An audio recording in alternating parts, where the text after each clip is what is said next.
Kazakhstan, Viktor Shvako.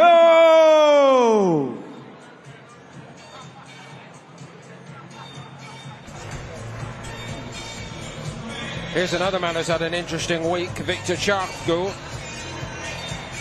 All set to go, and was probably making plans for a different opponent. It happens. He knows his way around.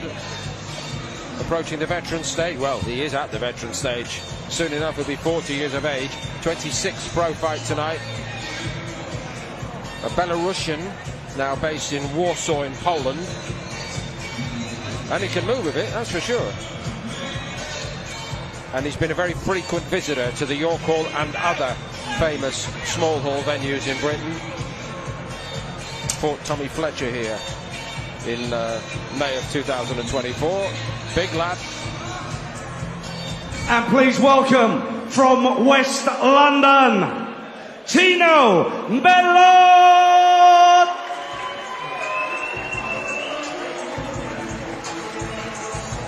So West Londoner from another of the leading amateur clubs in Great Britain, ABC Dale Youth. Very much a West London stronghold. But he's got lots of supporters who've made the trip across town. Tino Bellot. And it is his second pro outing. Having turned pro not many weeks ago here. 7 weeks ago to be precise, at the York Hall in a 4-round stoppage victory against... Ladies and gentlemen, our next bout this evening is a 4 3-minute rounds contest in the cruiserweight division.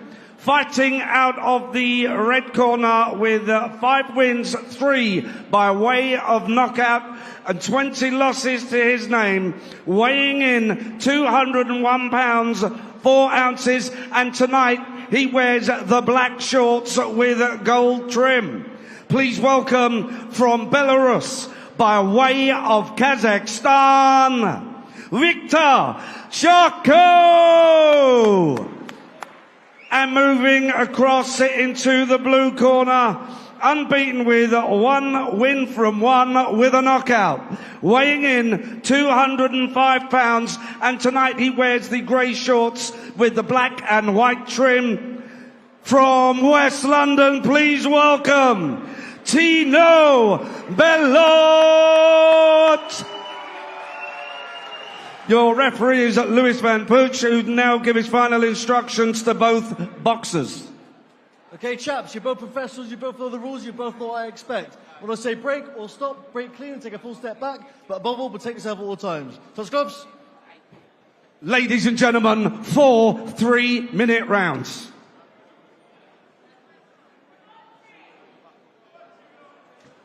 For the first round. At cruiserweight then, 4 rounds. A newcomer in the pro game, Tino Bellot from the West London area, back over here in the East End of London at the York Hall Bethnal Green for the second time in 7 weeks. And he's in against a very experienced Eastern European, Viktor Shvako.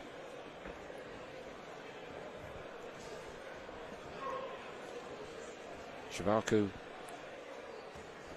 is a very tall man indeed, and was able to step over the top rope on his way to the ring. Certainly enjoyed the moment on his way to the ring here. A little bit of a boogie to the disco music before he decided to walk out. It's often said on nights like this, Richie, that the opponent looks like he can box a little bit, but we don't know what happens when he gets clipped. No, we don't, and but looking at his record, he's not really a big puncher either. You get a lot of Belarusian boxers and boxers from Kazakhstan, very well-schooled fighters indeed. The way they brought up through the amateur ranks especially, tough amateur careers, but they're all well-schooled boxers. And here, I think we've got one here in Shvako, who... he seems well-schooled, Paul, but he probably lacks just a little bit of power. But we know he's tough. He's only been stopped 3 times in all the defeats that he's had, the 20. So he's well-schooled, tough kid. and can take a good shot also. So this will be a good test for Bellot, who at 22, he's the prospect, and we're hearing good things about him. 1-0 with 1 knockout at the moment. So this is a little bit of a step up in his second contest, but he's in against a non-puncher really, and that was an example. So 2 punches there just bounced off Bellot there. That was just a little reminder that Bellot does need to be careful nonetheless. As good a mover as he clearly is.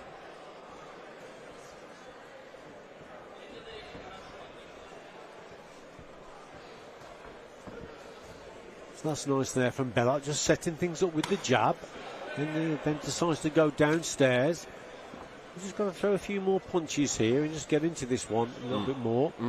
I think he was a little surprised to be on the receiving end halfway through this round, Richie. Probably was, yeah. The shapes are good. There's a natural athlete in there very clearly. Yeah, he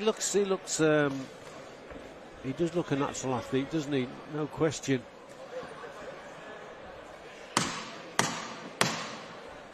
He spent a lot of this round following Shvarku around. Shvarku's made him reach quite cleverly for a lot of this opening round. Speaking of natural athletes, in addition to the one and only Richie Woodall, the man joining us in commentary duty tonight, Eko Esserman, the former British and Commonwealth welterweight champion. There were a few better athletes in the game in Britain than you. What do you make of the raw material here with Bellot? I think Tino took his time to assess what was in front of him to begin with, but then you started to see the little bits of flair coming out of him, and when he started walking down his opponent, you could see he was really trying to set about his shots. Like with me, it was something that I learned at probably the stage that he's at. Sometimes that aggression needs to be controlled.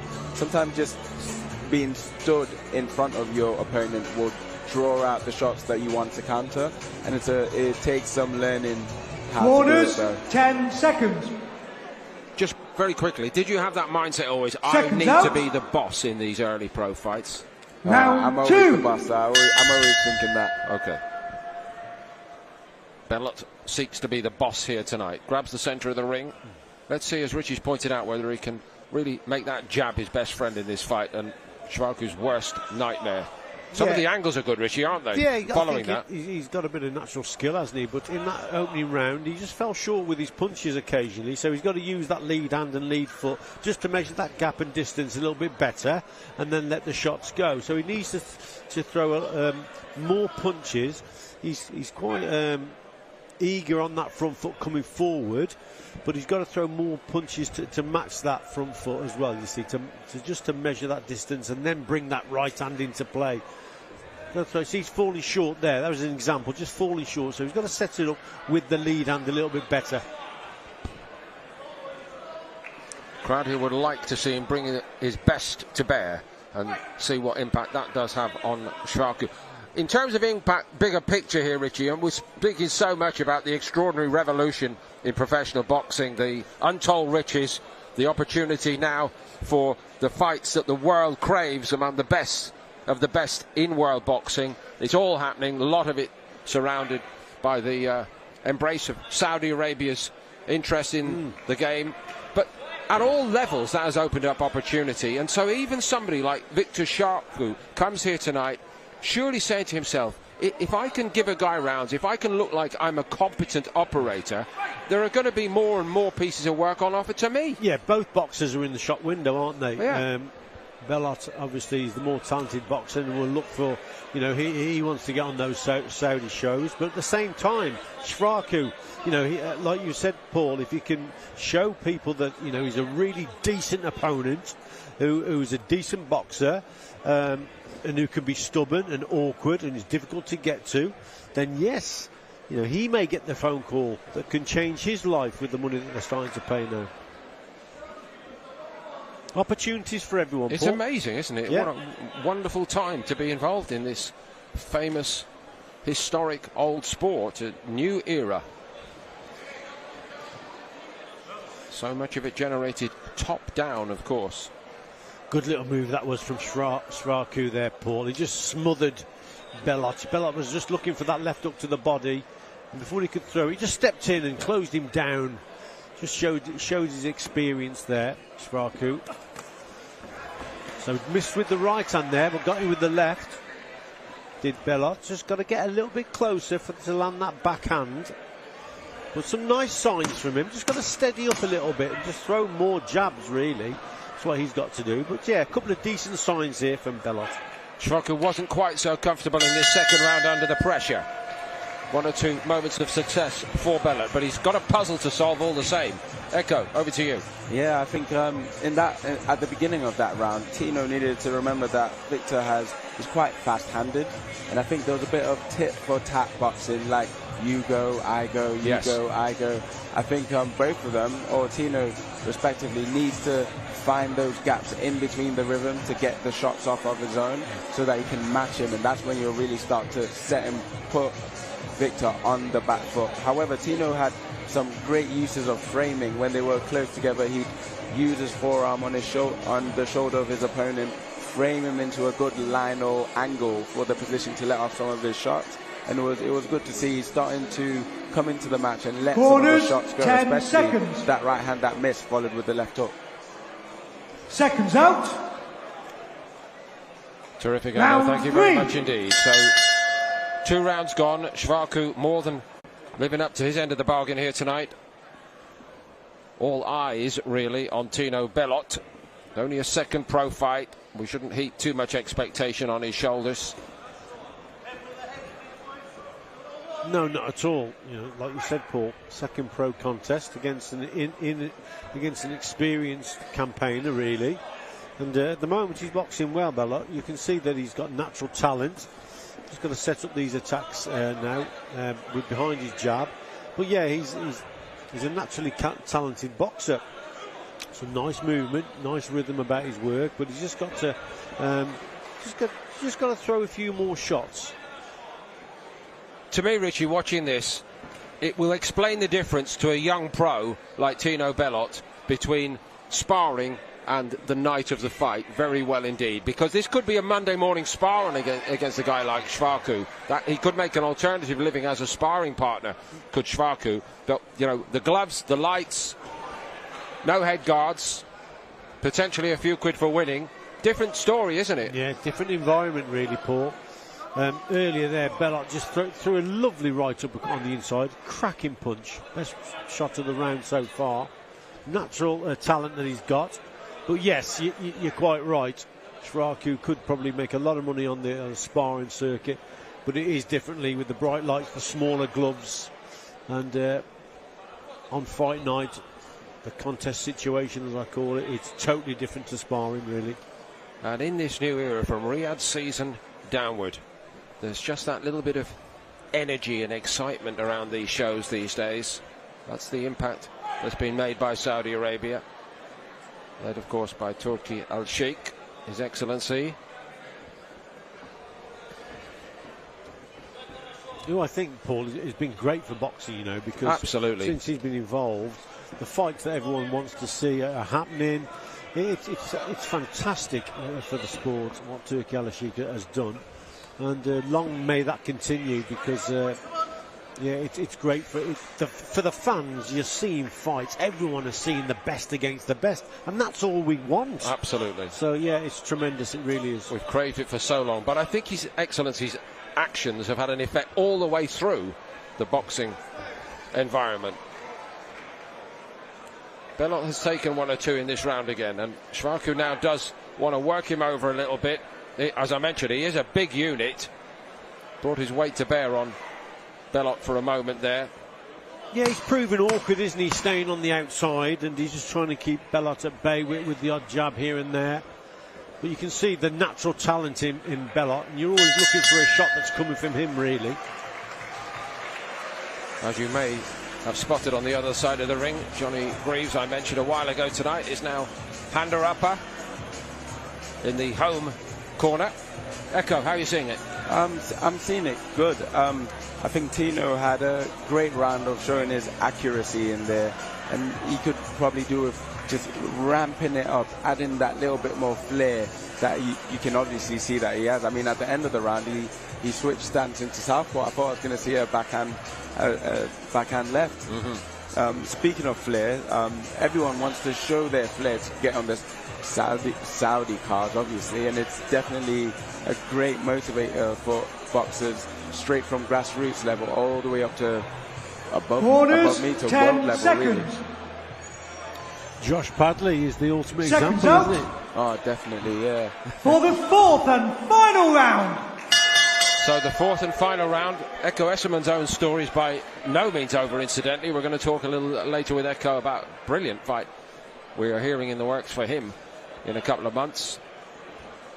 Let's just play this one out at cruiserweight with Tino Bellot. A sharp, talented young boxer, fresh from the Dale Youth Amateur Boxing Club background. A gnarled, older pro against Victor Schwarku tonight.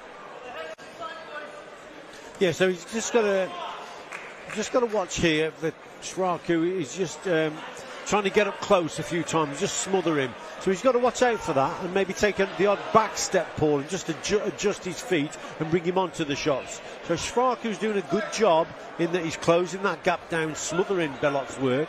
So Bellot now has just got to keep working well with that jab and occasionally just adjust your feet and bring him onto the shots. That's what he's got to do. But this is good stuff now from Bellot. Change it to southpaw, so showing his natural skill and talent. Yeah, I like what I see. Yeah, he's thought about it. And the tempo, the gear shift a little bit makes him look more impressive to me. And that's what Echo was talking about earlier, that he should be going through those gears, and quite rightly so. And yeah, Echo's right. He's looking good here now because he has gone through those gears a little bit more. We believe he is winning it, but I believe that the benefit of this is not going to be felt when he hears the bell. It's when he starts to look it over again, maybe as soon as next week, Richie, because what he's also doing is gathering in all the experience that Schwarku's had, just even in fighting in the UK over the last 2 or 3 years. Tommy Fletcher, Arlo Stevens, he fought Callum Johnson twice, actually, I believe. Tommy Walsh in his last contest in February, yeah, on February the 15th. So yeah, he's an experienced campaigner. Only been stopped 3 times as well, remember, Paul. So he's as tough as they come, and it's a decent opponent. And again, a prospect like Bellot, it's a good workout for him. So early in his career, yeah. Definitely. He's had to think and he's had to work. Oh, there's a cut. I think there's a cut on his left eye, you know. There Bellot. is, Richie. I think it's too late to be having an impact in this fight, but depending on the severity of it, it might mean just a little lull for a few weeks while it heals up. I'm almost in danger of trespassing on Johnny Greaves' area if I go on about that. Just jumping in there, Bellot, into that corner with that shot. You got to measure a little bit better with that lead hand. Going with that straight shot. That's better, you see, moving with the jab rather than the hook. Let's at least say there was no panic when he obviously became aware that he was cut. They're having a good look at it immediately. Another little part of the tapestry in the rough trade of boxing. Coping with them. Robert Warren's already at work on it. Yeah, it was a great round from Tino. He started that round in a good short right uppercut to Victor as he kept walking forward. That would have zapped some of the air away from him. And also him going through the gears in that round was beautiful. You know, going through the gears will put the fear in your opponent because they won't like it and they won't know when you're going to do it. If you're going to do it again, and that's where the feints come in and help you to just throw them off before you really set about them. Louis Van Puch is calling them together. And Mark Burtis is very shortly going to deliver the verdict. Ladies and gentlemen, your referee scores the contest at 40 points to 36. The winner in the blue corner from West London, Tino Bellot. And please a round of applause for the brave and gallant Victor Schwarku.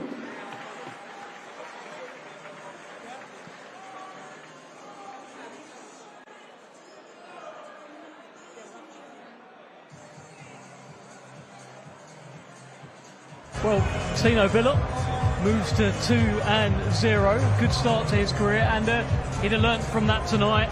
Picked up a cut at the end as well, but hey, you've got to go through this stuff when you're a young pro coming through. Good learning rounds. Absolutely, it goes back to what we said earlier on.